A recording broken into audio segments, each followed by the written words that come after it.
할렐루야, 감사합니다. 오늘은 부활절입니다. 시간과 공간을 뛰어넘는 부활의 삶이라는 제목으로 서로 은혜를 나누고자 합니다. 우리가 예수를 모르고 하나님을 모르면은 우리들은 이 죽음의 문제를 생각할 때마다 해답이 없습니다. 솔직히 말해서. 아득하고 캄캄한 구덩이에 빠질 것이다 라고 막연하게 생각하고 죽음을 생각하지 않으려고 죽음의 문제를 애써 피하면서 살아갑니다. 하지만 피할 수 없는 것이 주변 사람들이 한 분씩 돌아가시는 것을 보고 나도 저렇게 죽겠구나, 죽을 수밖에 없겠구나 라는 것을 실감하게 됩니다. 하나님의 존재를 믿지 않는 무신론 자들은 죽음은 전적인 무의 세계로 돌아가는 것으로 죽는 그 순간 우리의 삶은 영원히 사라진다고 믿고 있습니다. 이게 바로 저차원적인 동물과 같은 생각입니다. 죽고 나면 그뿐이지 라고 생각하는 것 자체가요. 그 다음에 어떤 사람들은 죽음 저 건너편에 삶이 있는지 없는지 우리가 어떻게 알 수 있느냐. 그러니까 실존주의자들이 죽음이란 그렇기 때문에 지금 여기 현실에서 불필요하게 논하지 말고 지금 사는 이 삶을 어떻게든지 즐겁게 행복하게 잘 지내면 된다라고 생각을 합니다.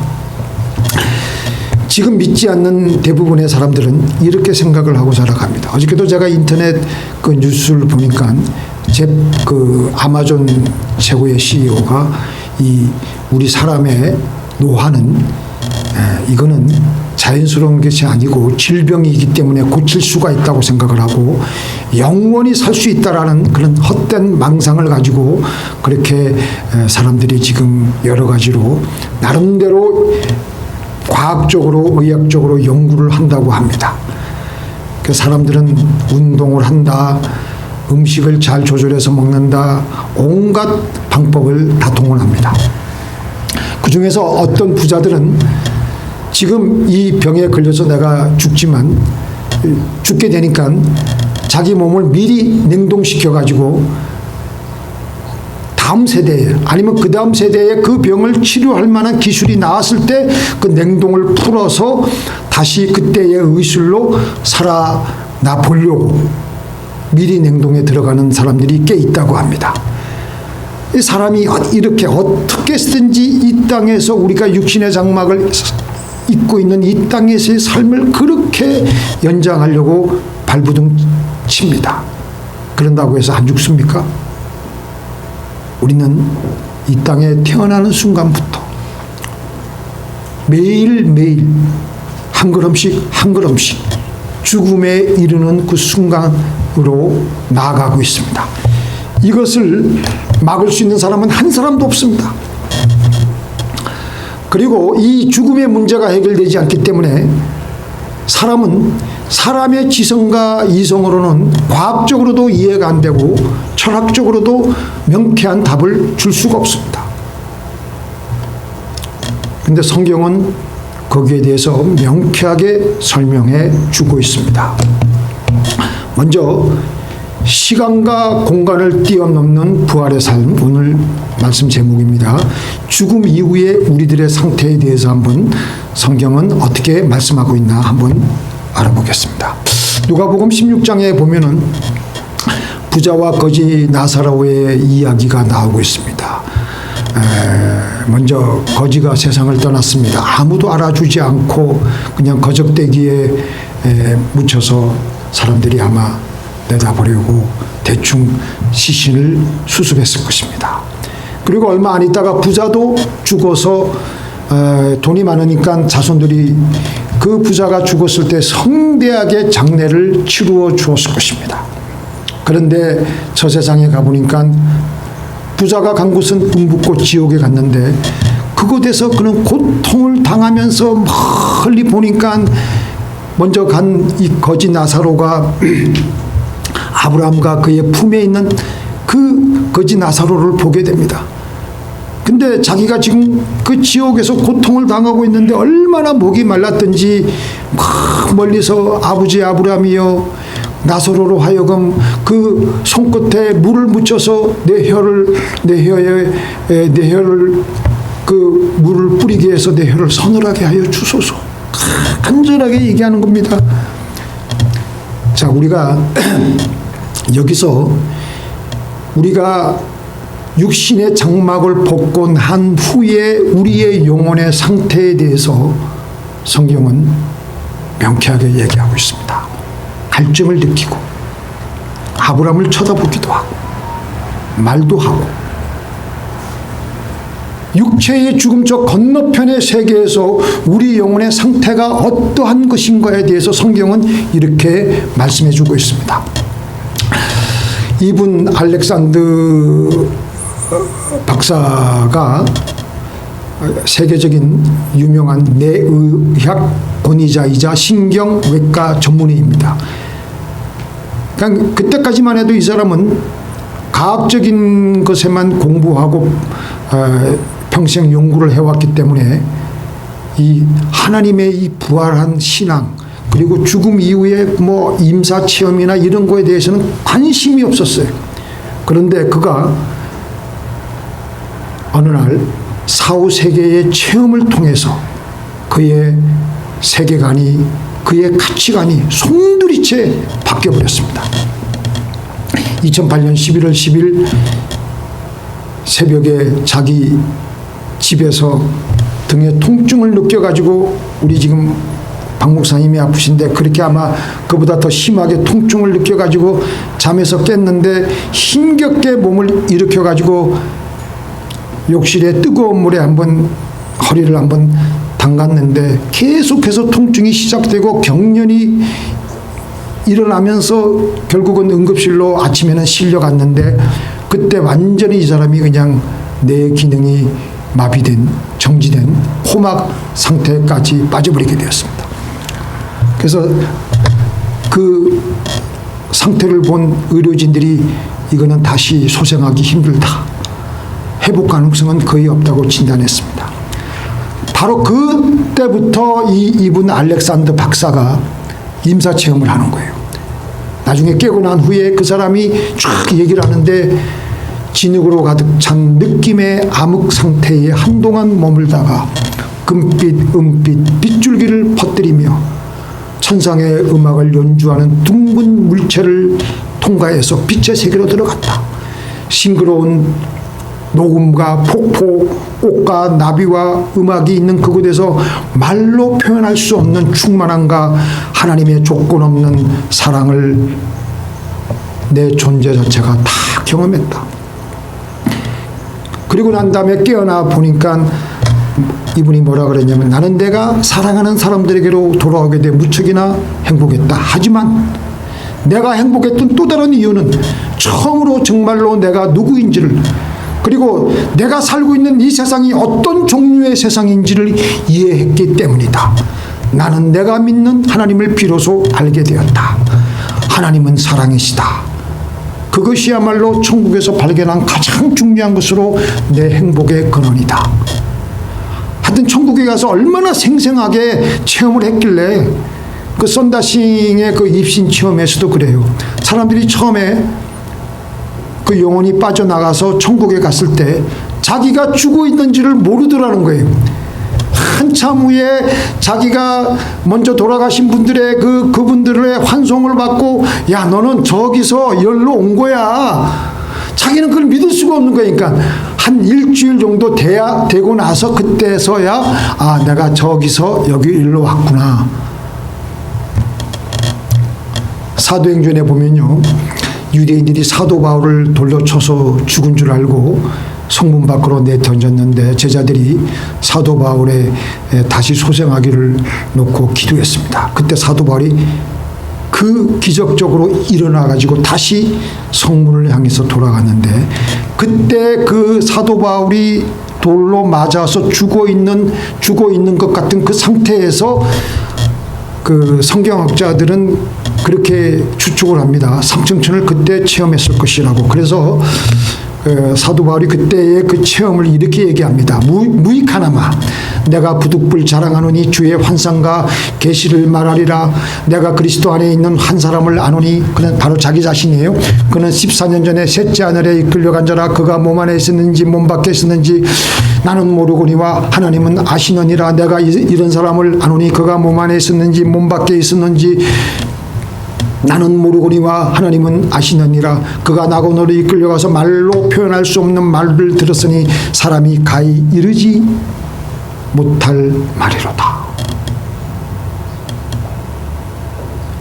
얼마나 감각적으로 생생했으면 내가 내 몸 안에 있었는지 몸 밖에 있었는지 나는 모르거니와 하나님은 아실 것이다. 그럴 정도로 전혀 분간이 안 될 정도로 육신의 장막을 벗어난 그의 영혼이 느낀 상태를 얘기해주고 있는 겁니다. 죽음 저 너머 세상에서의 삶은 이 땅에서의 삶보다 더 확실하다는 것을 성경은 우리들에게 분명하게 말씀해주고 있습니다. 예수님께서는 베드로와 야고보와 요한을 데리시고 변화산상에 올라갔었습니다. 변화산상에 올라가서 기도하니까 그 주님의 입은 옷이 빨래 한 자의 흰옷같이 아주 눈부실 정도로 희고 광채가 났습니다.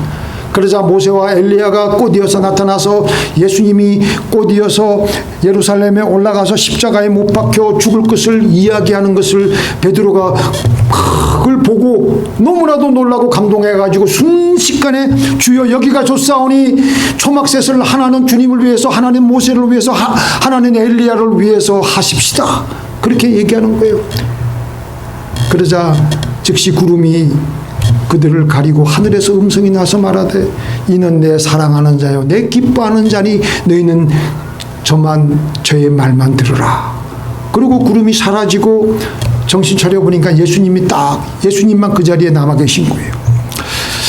이 변화산상에서의 이 사건을 통해서 우리가 보게 되는 것은요, 모세는 예수님이 오시기 전 1400년 전에 이스라엘 백성들을 데리고 가나안 땅에 들어가다가 요단강 이편 느보산 어떤 한 산길 속에 죽어서 장사되었습니다. 그 육체는 땅에 완전히 파묻혀졌어요. 그리고 엘리야는 어떻습니까? 예수님이 오시기 전 850년 전에 죽지 않고 그 몸이 그대로 승천에 올라갔습니다. 자, 여기서 우리가 중요한 단서를 발견하게 되는데요. 죽어서 몸을 땅에 파묻고 영혼만 올라간 모세나 살아있는 몸 그대로 올라간 엘리야나 똑같이 예수님께 나타나서 1400년 후에 850년 후에 각각 나타나서 예수님께 지금 말하고 있는 거예요. 자, 그 다음에 이제 우리가 두 번째, 이 부활 사건을 통해서 우리는 영원한 세계에서의 시간과 이 지상에서의 시간의 차이, 이걸 우리가 이해해야 됩니다. 이 부활 사건을 통해서 우리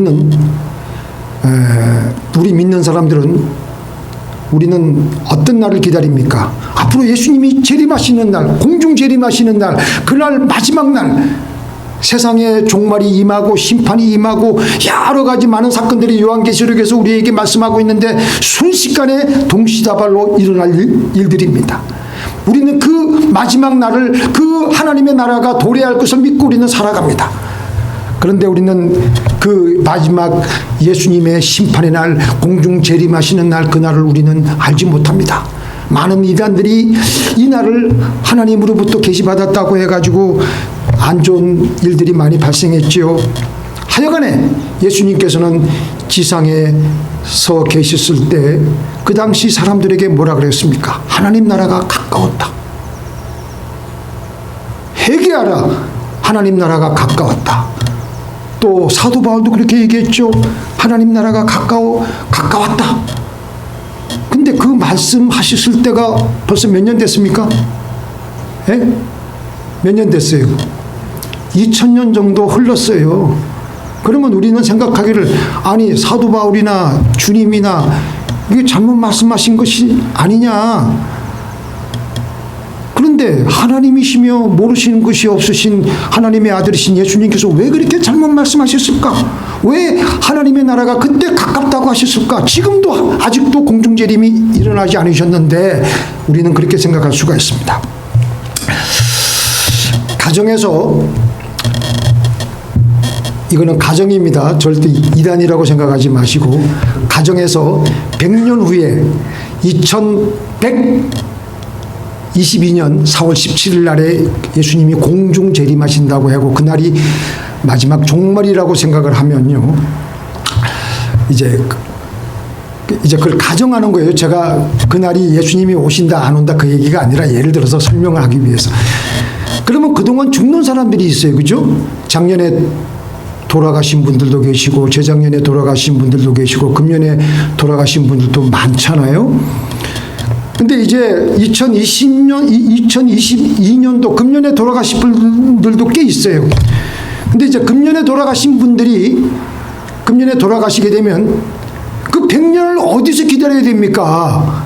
2122년도에 예수님이 공중재림하셔가지고 그때 종말이 오시고 하나님 나라가 그때가 오는데 그들은 죽었고 2122년도에 마지막 종말이 예수님이 공중재림하시고 그렇게 되는데요. 그 100년 동안은 어디에서 있어야 될까?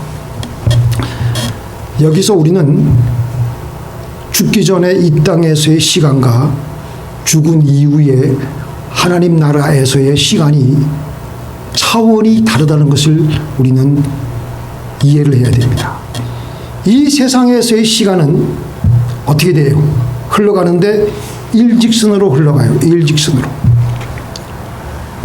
계속해서 1500년, 1600년, 1700년 일직선으로 쭉 흘러가요. 처음과 나중은 갈수록 멀어집니다. 그런데 하나님 나라의 시간은 일직선 그런 개념이 아니에요. 영원한 시간입니다. 예수님께서는 하루가 천년 같고 천년이 하루 같다 라고 말씀하셨고요. 또 뭐라고 말씀하셨냐면요, 나는 알파와 오메가요, 처음과 끝이라, 처음과 나중이라. 이 말씀은 하나님 나라와 영원한 세상에서의 시간에 대한 중요한 단서를 우리에게 말씀해 주고 있습니다. 영원한 세계에서의 시간의 개념은 직선이 아니고 원입니다. 원, 동그라미예요. 처음과 끝이 붙어 있는 것이 뭐예요? 동그라미예요. 원. 그러니까 원은 처음 시작하는 점과 끝나는 점이 같아요. 붙어 있어요. 그게 바로 시작이고 나중이에요. 알파와 오메가이고 하루가 천년 같고 천년이 하루 같다라는 말이 바로 여기서 나오는 거예요. 우리가 죽으면 영원한 시간으로 들어갑니다. 영원한 시간으로 들어가면 들어간 그날과 100년 후의 그날이 어떻게 돼요? 붙어 있게 되는 거예요. 붙어. 하루가 천년이고 하루가 100년이기에, 그렇기 때문에 예수님의 종말이 100년 후에 오든 천년 후에 오든 나는 죽는 순간 그 영원한 시점에 붙어 있게 되는 거예요. 어디서 기다리고 할 필요가 없는 겁니다.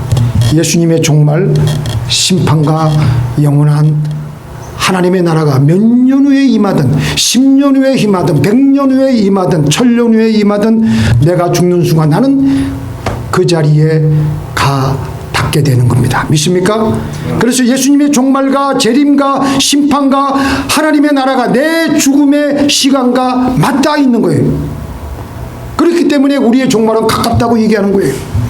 그러니까 천년 전에 죽은 분들이나 작년에 죽은 분들이나 그 죽음의 순간에 마지막 날에 같은 시간에 같이 있는 겁니다. 각기 개인적으로 죽는 그날이 바로 그 사람에게는 하나님의 종말이 되는 것입니다. 자, 그렇기 때문에 좀 이해하기가 힘들죠. 자, 그렇기 때문에 우리가 이 땅에서의 이 주어진 시간을 어떻게 보내어야 되겠습니까? 싸우고 미워하는 데 시간을 쏟을 시간이 없는 겁니다. 불안해하면서 소중한 시간을 낭비하면서 이 소중한 생명을 그렇게 낭비할 수가 없다라는 것입니다. 이 짧은 시간에 슬기로운 5 처녀처럼 기름 준비하며 하나님 나라의 삶을 예배해야 됩니다. 내가 건강관리를 잘해가지고 120살까지 살다가 60년 후에 죽든 지금 당장 죽든 그게 중요한 것이 아니라 내가 얼마나 이 땅에서 하나님의 말씀대로 살아왔느냐가 영원히 남는 거예요. 영원히 남는 게 뭐예요? 하나님을 얼마나 사랑하다가 왔느냐, 그거 영원히 남아요. 그 다음에 하나님의 사명을 잘 감당하다가 왔느냐, 그거 영원히 남습니다. 믿습니까? 그래서 처음 된 자가 나중 될 수도 있고 나중 된 자가 처음 될 수도 있는 것입니다.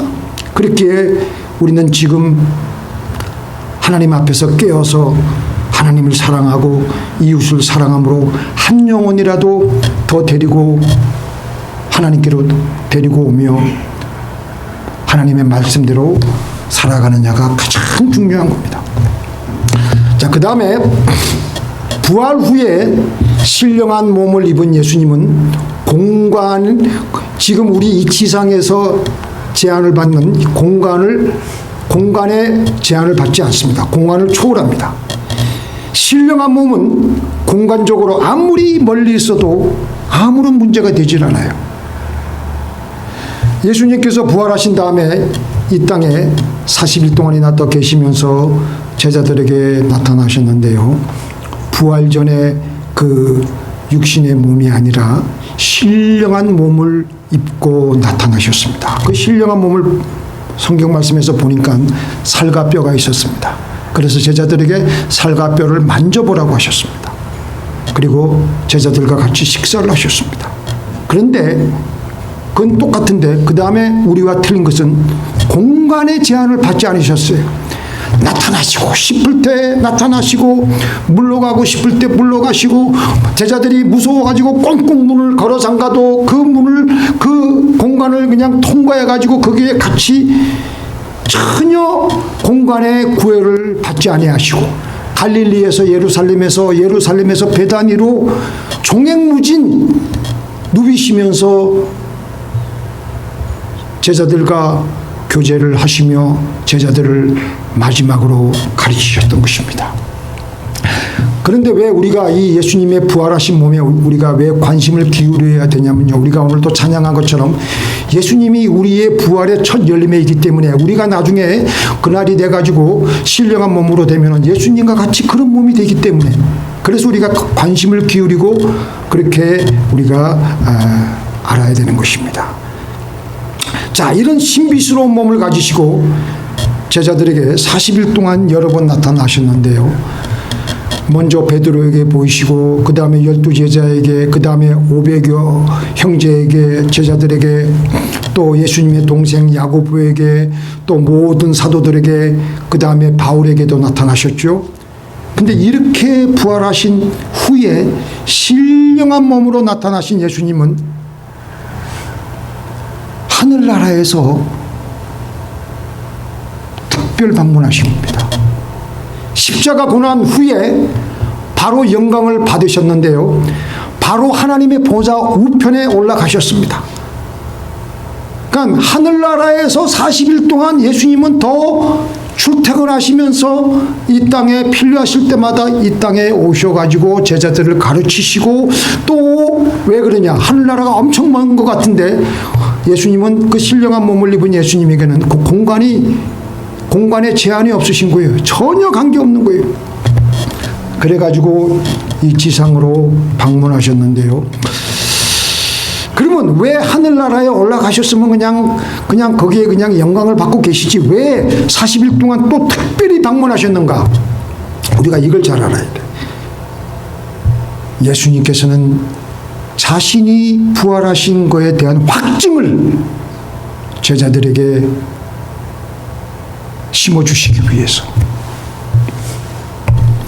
당신께서 바로 십자가에서 죽으시고 이렇게 부활하셨다는 것을 제자들에게 보여주심으로 제자들이 부활의 사건을 부인할래야 의심할래야 의심할 수 없게끔 만들어 주셨던 것입니다. 어저께 우리가 우리 새벽 기도 때 말씀 읽었죠?